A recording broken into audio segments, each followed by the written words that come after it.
tuned in to my Bad Girls Club recap. Guys, be sure to subscribe to this channel as well as my other channel. If you have not yet done so, I'll be doing my Love and Hip Hop Hollywood recaps on my other channel starting next week. So be sure to check it out over there, okay? I didn't do any last week. Just so much going on. Had family visiting from out of town. My son's starting school, so I didn't even know if I was going to do this recap, but I was able to. And then I have a few days that I don't have any recaps to do. For a couple of weeks, we don't have any Wednesday recaps until Empire come back. You already know your girl going to be doing that one. And other than that, you know, just kind of, I'm going to kind of minimize the amount of recaps that I do on this channel. Just going to do the ones that you guys really seem to enjoy. Okay, so that's like a little mini update, okay? And another thing, I tried to do the recap because you know I like to have them up early in the morning, and I tried to do it. Let me tell you something. I tried to do it on the laptop, and when I went to hit play, there was no type of sound. See, I was trying to do it the cheap way and the quick way, and it just totally messed me up. So I was like, let me come back to my nice little Canon 70D and do it on here and get that good quality where you see everything that's going on, even my messed up hair that I'm about to fix in a few minutes.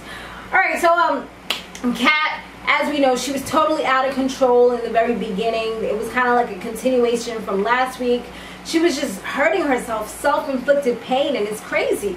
And I'm like, is it better to inflict pain upon other people or yourself? I mean, I think both of them is bad, because if you inflict pain upon other people, then you can catch a case. You do it to yourself, you just seem like you're crazy. So I don't know. And then just like that, Lauren apologizes for trying to throw her out of the house, and she's like, you know what, I'm gonna forgive her. I'm like, dang girl, you forgive kind of easy. Like, she flips out and then she forgives. Seems like the same type of relationship she has with her girlfriend, if you ask me. Which, let's go on to the conversation she was having with Emily. So she has a conversation with Emily. She tells her that she just kind of bugs out and she had liquor in her system. She was intoxicated. That's the reason why. She didn't really give her like the full, real, entire story. I mean, was she even drunk the night that she was flipping out? I'm not really sure. I don't feel like she was that drunk, but maybe there were some scenes or some parts that we didn't see as to why she got that emotional. Because a lot of times people are different types of drunk. They're the emotional drunk, you know, where you be like crying over everything. And then there's like the angry drunk where you be like, what you looking at, son? What's up? You know, there's the flirty drunk. Oh, baby, come here. Come to mama. You know, you have so many different types of drunks. You have the dancehall queen drunk that be like, you know, she thinks that she can whine and dance and do all of that when she's drunk. You have the conversationalist drunk, conversationalist type of drunk where, you know, they just want to talk your ear off all night. I mean, there's just so many different types. Then you got the ones that be just posted up, just watching. You know, you have all these different types of drunks. But anyways, she could be the mad type or the emotional type. Jela, she swears that Bad Girls Club 14, Back for More, is her show. You can't tell her it's not the Jela show. And I'm just like, girl, you haven't even made that much of an impact on the show. You think you hot. She just annoys me. Like, if she would keep the thug life side of her and move away from the I'm the prissy, I'm the best, oh, hair on fleek, oh, nobody can tell me nothing. You know, if she would move away from that side, I think she would be more likable for me. I'm just not into the people that are overly, like, not even overly confident, because it's good to be confident. It's good to say nobody can tell me nothing, boo. But then I just feel like she's at the point where it's just like prissy, you know, where it's like you look down on people that can't do what you do. And me coming from a background where it was a lot of things that I couldn't do, maybe I'm just hating, you know what I'm saying? But I just hate to see stuff like that. Even when they were leaving the club at one point, they were like, oh, bye, peasants. Yeah, I felt like her, Sinead, and Shannon, they were just doing too much, doing the most, you know? Okay, so what else was there? Moving on from that, so yeah, she says that if the new girl, everybody kept on talking about the new girl until the new girl finally arrived. It was just like, Jela was saying that if the new girl isn't down with her, that she's going to end up on the other side. If she's boring, she's going to lock her out. I'm like, girl, you're not the boss of the house. Jasmine picks up the phone when Emily calls to speak to Kat, and Emily, I guess she felt some type of way because Jasmine was really just like bigging her up and just saying she's a real good person, she's been really good, just kind of fending for her. And she's like, why she gotta do all of that? And kind of getting on the defense mode. So then that got Kat upset, like, yo, why you gotta act like that all the time? I see both sides because I'm one of those people that likes to rationalize and really sit down and think about things, and especially relationship wise, now that I've gotten to a more mature point in my life. And I see both sides, because if somebody was coming on the phone, and especially if I'm a lesbian, is a chick coming on the phone talking about, oh, she's been real good, she's been real nice, like, what are y'all two doing? What's going on with y'all? What's up with that? Like, why you need to validate and tell me all these things about her? I don't know you from anywhere. I didn't ask you how she was doing. You know what I'm saying? So I could see that side, but then I see why Kat got upset, because, like, okay, this girl, she's genuinely just being nice, and you're getting upset for what? Like, what's that? Why are you getting mad for? So, you know, either way could be right. It's just like all about the whole compromising and coming to a specific point. And then Kat gets hyped up so quick. I feel like sometimes it don't even be that serious. Like, if you have a conversation, a normal conversation, I feel like a lot of the things that they go through could just go smooth and not be so crazy, you know?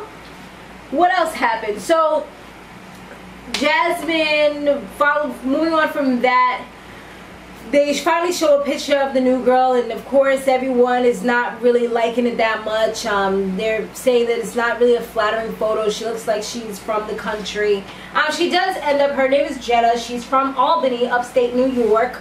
So it's a little different than down here in the city. It's a little more trees and stuff. I believe that's called, not urban, this is urban. I think that would be called rural, if I remember social studies history lessons correctly. I could be wrong though. But yeah, that's the type of setting that she lives in. So it's very different from down here. But she has like a weird raspy type of voice, very similar to Jasmine. Those voices that could kind of irritate you depending on the type of person that you are. It could be pretty cool, or it could be irritating. So her new roommate is going to be Kat, since Tina left, and then Jasmine left too, right? I think, or was it Lauren? It was one of the two of them. I can't remember. But yeah, so that's going to be her roommate. And Kat looked like she feeling her little something, something. They was holding hands and just kind of vibing. And I'm like, okay. And Jenna seems to like her too. They go to the club, and after the club, everything goes south. The twins, they were just being like obnoxious, and they were trying to, like, I feel like they were trying to punk her and call her out and tell her be in your place, know your position. Like, first of all, who are you? How you gonna tell another human being to know their position just because they came in a little bit after you? They're still on the same show at the end of the day, just because she ended up replacing somebody. Like, they act like it's high school or something. I hate when they act like that.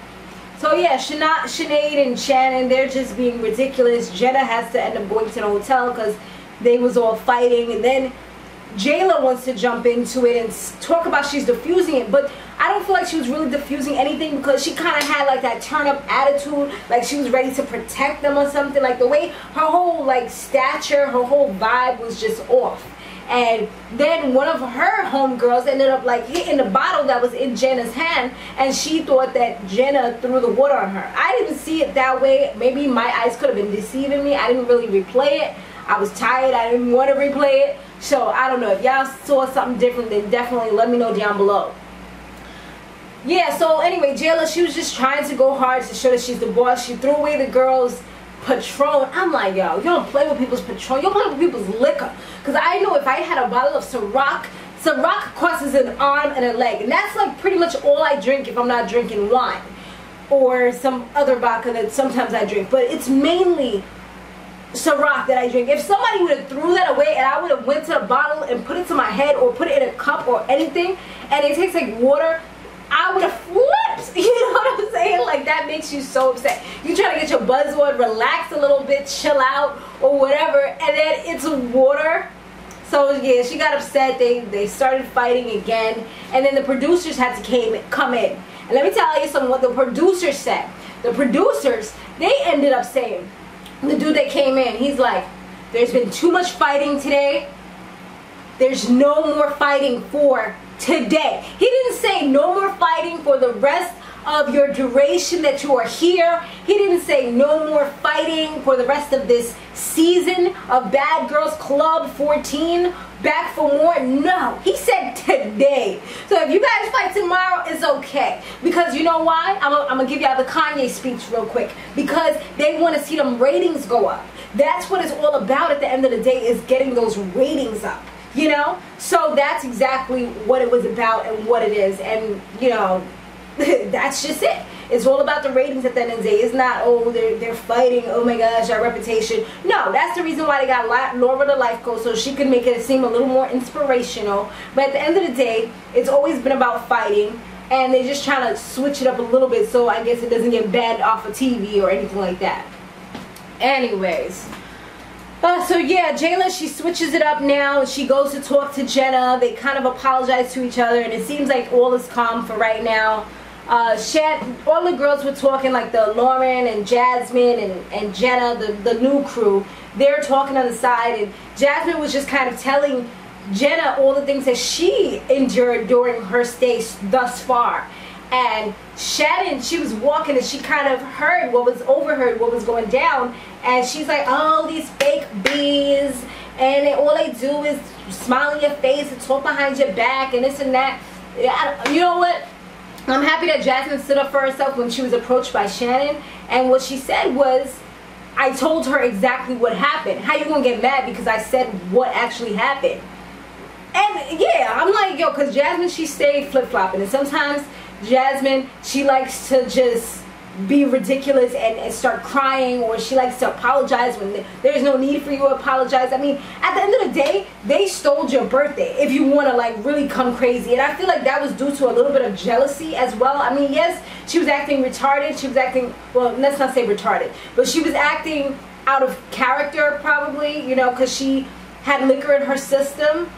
But I don't feel like they should have came at her like that. You know, you should understand, okay, she's a little drunk right now, even though she's saying everybody, whatever, she's a little drunk right now, let's chill out. No, you took that as a moment because she's weak at that moment to come crazy and try to fight her. And then it's like both of y'all trying to fight her. So yeah, I would have hated them. They maybe it would have been a cordial here and there, just because I don't want to fight every freaking moment of the day. But no, I would never consider them friends at the end of the day. I mean, that's just me though. Yes, I can hold grudges sometimes. It's not the best thing, but it depends on the situation. And that was a messed up situation, because it wasn't even their birthday anymore. Their birthday was like a week ago, and they're still celebrating as though it's the same day. I mean, if it's somebody else's day, let them celebrate their day.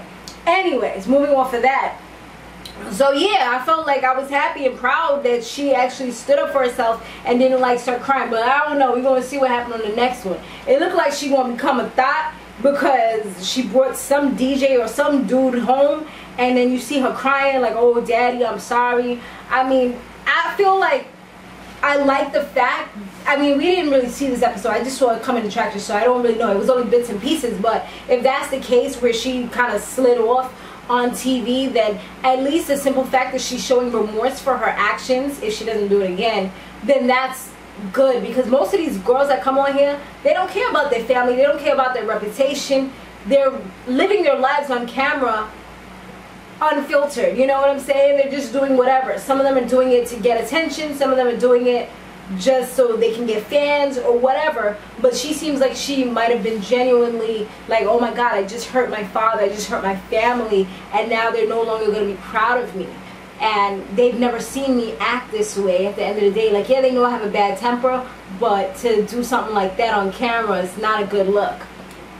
And other than that, Lauren and Jasmine, they now have a plan. They're trying to get the twins out. So I'm looking to see if they're going to be strong enough in order to pull off the plan, whatever the plan is that they have that they're trying to set into motion. Alright guys, thanks for watching. Don't forget to subscribe. Stay fabulous, live free, and soar limitless. I'll see you in the next one. Laters.